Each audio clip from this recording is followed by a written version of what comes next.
All right, guys, today we're out here talking all about fishing like always. Fishing California with EBA. Today we want to focus on,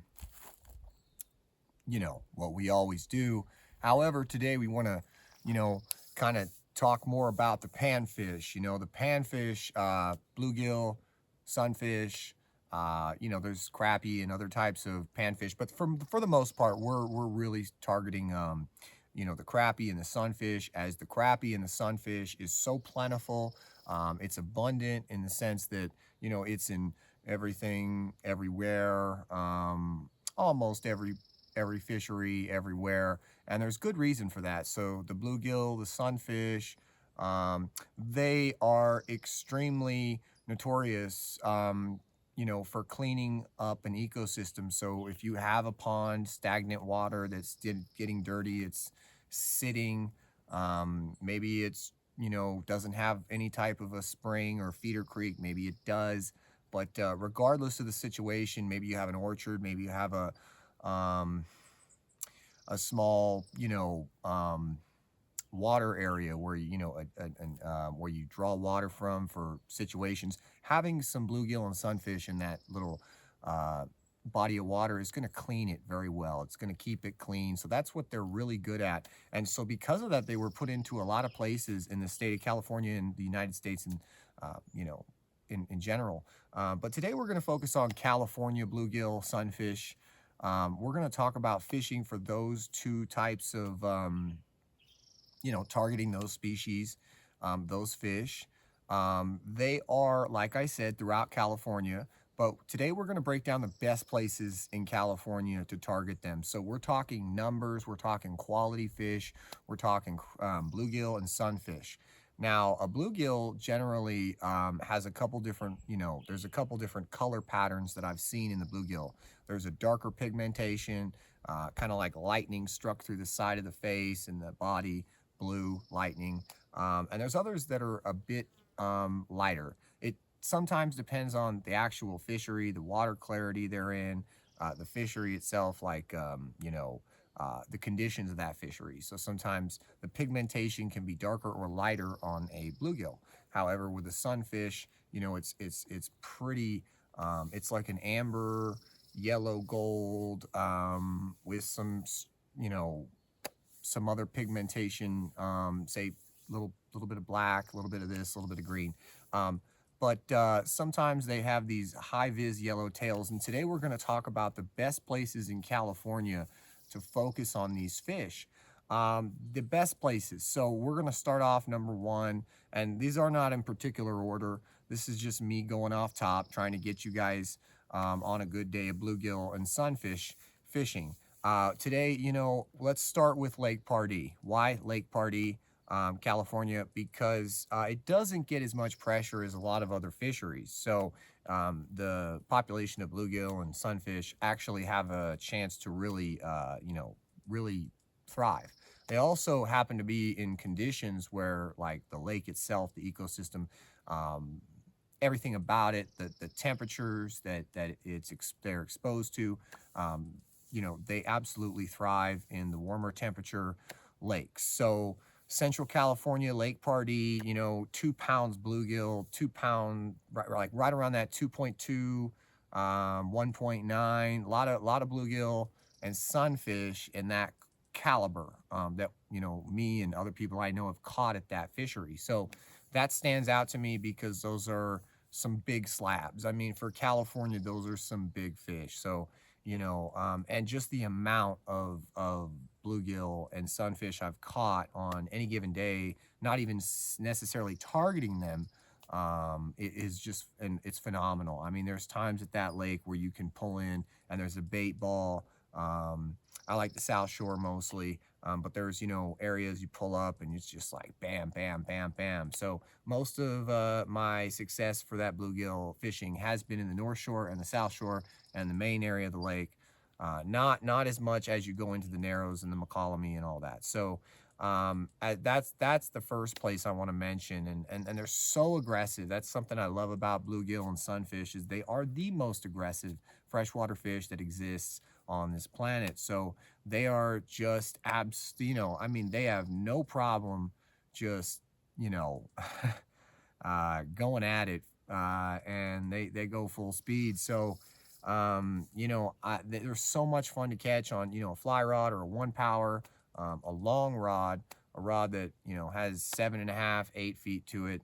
Really allows you to just have fun with these fish. Um, so Lake Pardee is the first place I want to mention, and like I said, North and South Shore, main lake, but North and South Shore is going to be your best bet. Um, Another thing you really want to consider is these fish do wave up. So there's the first spawn when the water hits 78, and then I'd say every 4 weeks, 3, 4 weeks, there's another spawn setting up. So time it in your area, and you'll see, okay, man, they are on and they're off and they're kind of cruising and they're back on beds again. They actually can spawn 3 to 4 times in a single year. So the second fishery we're going to mention in California that, is just robustly packed with these bluegill and sunfish, it's going to have to be Woodward. Woodward is kind of, once again, in the central California. It's in the valley. It gets hot. It's a fishery not like highly pressured for the angler. It's not one of these fisheries that gets the kind of pressure fishing wise a lot of other lakes do. And generally, there's a lot of people that like to play on the water. I'm gonna use those words. They're just doing water activities and jet skis and whatnot and ripping up water. So what that does is it does make it a little difficult because the bite could be wide open, but these fish could be lockjaw because you've got these, guys coming ripping up the water. So what I've noticed though is that fishery is a window, just like every fishery, and it's got some incredible bluegill and sunfish, and also some of the best crappie fishing in the state of California. But it's a window thing, so I really like to get it out there, like say fall, the end of summer. It's kind of dog days. Maybe pick a couple days throughout the year, during the spring and during the beginning of summer that are like Tuesdays, Thursdays, something like that, a Wednesday, and get out there early or get out there late and try to miss the people. That's going to get you on more fish. It's going to give you a better opportunity.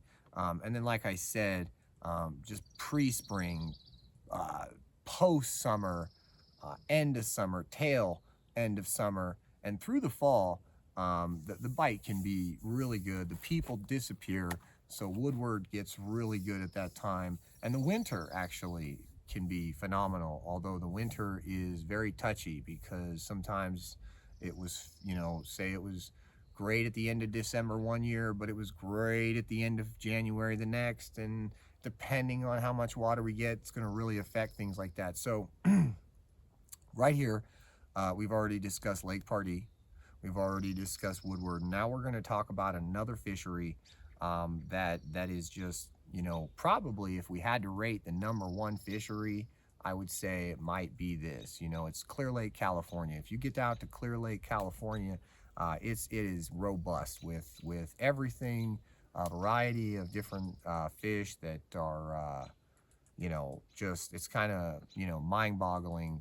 They even have hitch in there, so it's a diverse fishery, but there's so many panfish, bluegill, sunfish, crappie in that fishery that it's shocking.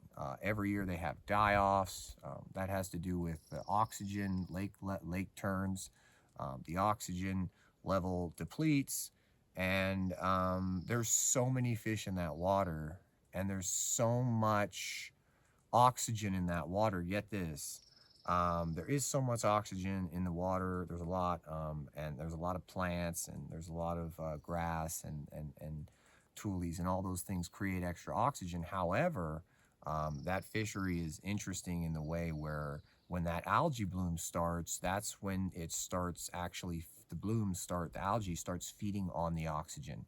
And for a moment there, when that algae gets going, it really gets going, There's a bit of a die-off. Then there's the fall turnover. It's like the water turns back over, and it's, forgotten. But you guys, there's fields of fish, especially bluegill, sunfish, um, crappie and bass, catfish, and everything else that swims just every year that will die off. There is a healthy population of, we got state record crappie, we got state record bluegill, not at the moment, but at times, Clear Lake held that title. We're talking about a lot of state records that they currently hold or previously held in this panfish category. And 5-gallon buckets, filling 2 per person. That was the norm before they put limits on their panfish regulations at that lake, which all 3 of the species were covering, fall into that category, in the panfish regard. But yeah, I mean, that is an incredible fishery.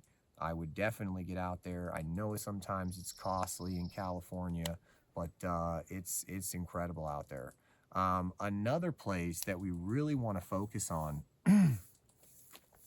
for crappie and bluegill, mainly bluegill, sunfish, and lastly crappie, is gonna have to be without a doubt, Don Pedro. Don Pedro is just a small gem located in the Mother Lode, NorCal, Central Cal area. And we're talking about a lot of Central NorCal. Here's why.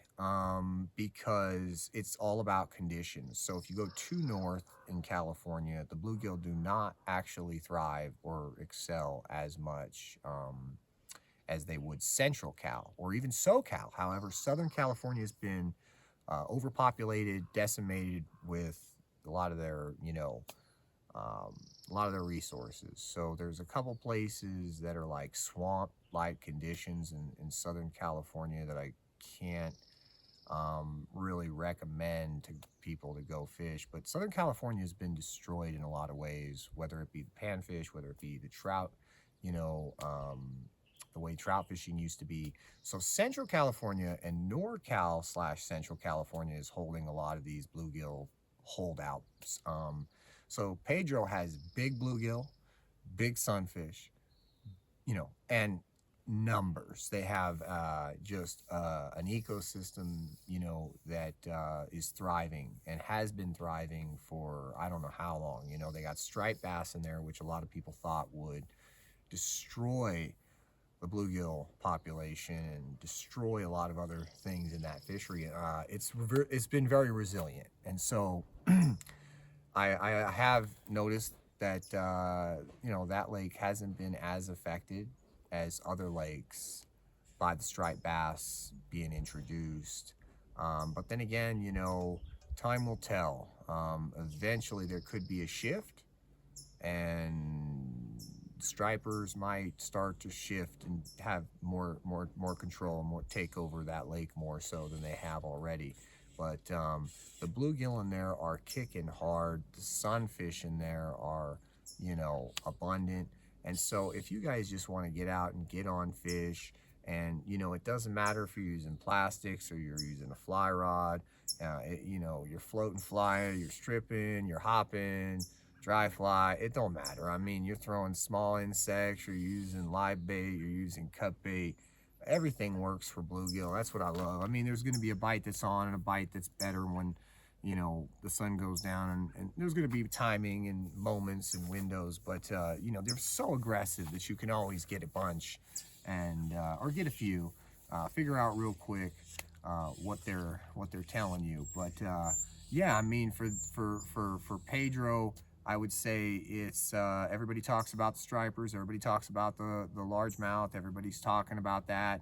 And in reality, the panfish, for a lot of guys that target those, they don't really talk about it much. It's quite the fishery in regards to panfish. So today, I think we're at 4. We got the last one to cover. And, there's so many places in California, lakes, rivers, creeks, ponds. And today we're talking about lakes, and so I've thought about this, and I've went back and forth, and it's really hard. It's really hard. Berryessa, California, Lake Berryessa.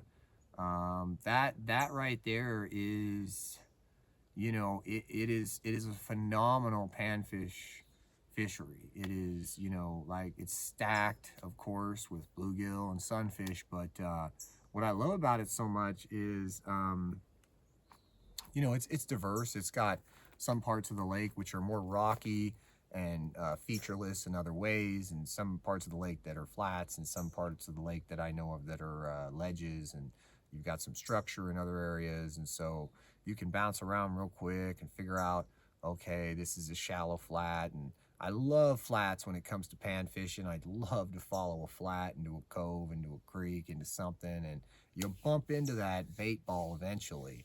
And so, that's just one of those fisheries that, for a lot of reasons, Berryessa, um, it's very consistent, and so I wanna mention some other fisheries that have a lot of bluegill we're gonna talk about, but they're not,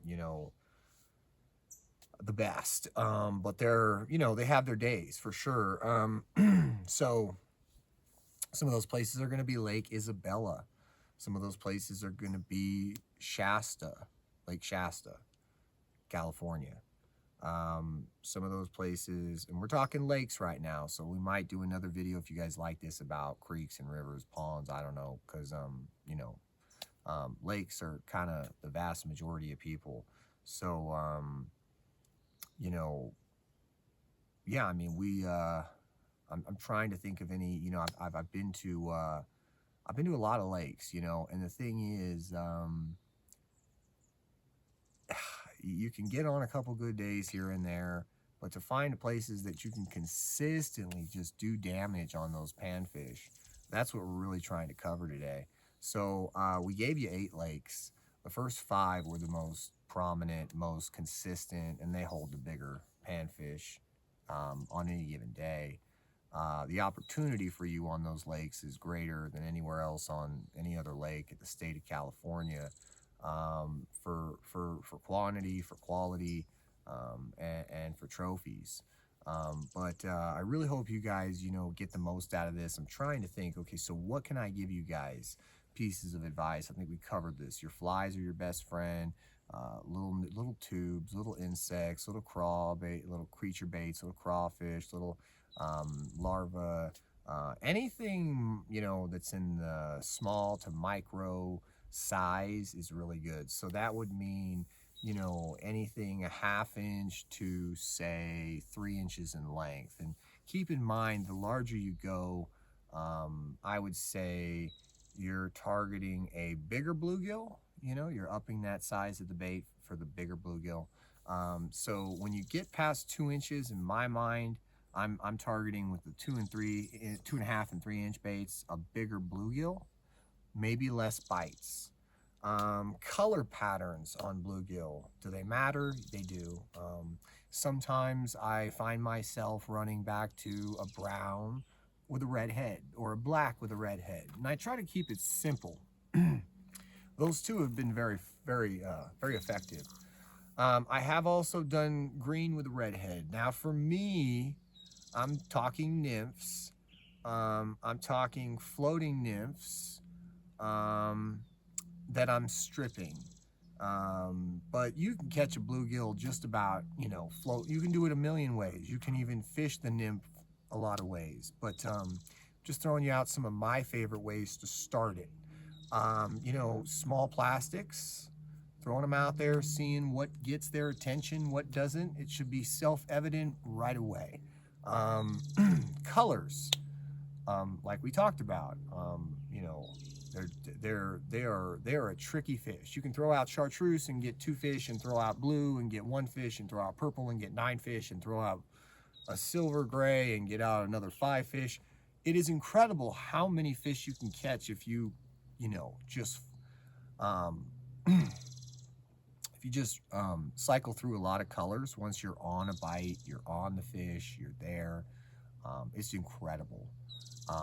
And they don't get tuned in as much, and sometimes where you started, maybe you started with your favorite color and it got a couple and it just didn't work that great, and by the end of the day you go back to your favorite color, And, you know, once they get fired up, they really get fired up. So bluegill fishing, sunfishing, crappie fishing, California fishing can be a lot of fun. Unfortunately, you know, everything's been mismanaged and the resources have depleted and we've got a lot less. So I make this video for you guys today to try to get you on more fish. Obviously bigger fish, but trophy fish being a possibility, and a real possibility. And you know, just trying to help you guys out. There's not enough people in the industry trying to help each other out. Hope you guys enjoy this video. Hit that like, that sub button. We really need all the support we can get. We're gonna keep on keeping on trying to get the angler, or whoever the angler is, wherever they're located, on more fish. And a lot of times the information that we use, we fish a diverse range of fisheries, from clear water to ultra clear, clearest in the world type situations, 30-foot clarity, all the way to 2-inch clarity. So we know what it's like, structure, no structure, rock, structureless. Um, we know what it's like to fish the swamp. We know what it's like to kind of fish the delta. We've been around. So, you know, a lot of the information we give out is universal and does work in a lot of other regions. However, you have to also just keep one thing in mind. The things I mention are regional to my region. The things, colors that are regional for you, you might have a different color craw. It might be green and orange instead of mine, which is, you know, kind of a brown, a white, belly, dot on the belly, and kind of a brown color to it, sometimes some sand color type crawfish. And, you know, sometimes the bigger crawfish can be real dark, almost a brown black. But, you know, each region is going to have different types of, you know, color coordinations with the crawfish. Maybe you're going to have some shad that I don't have in my backyard, and they might be, I don't know, greenback, or you know, they might have a color to them, something that you need to really key in on in your region. So we hope this helps you guys. Stay tuned for more. We're going to be doing our best.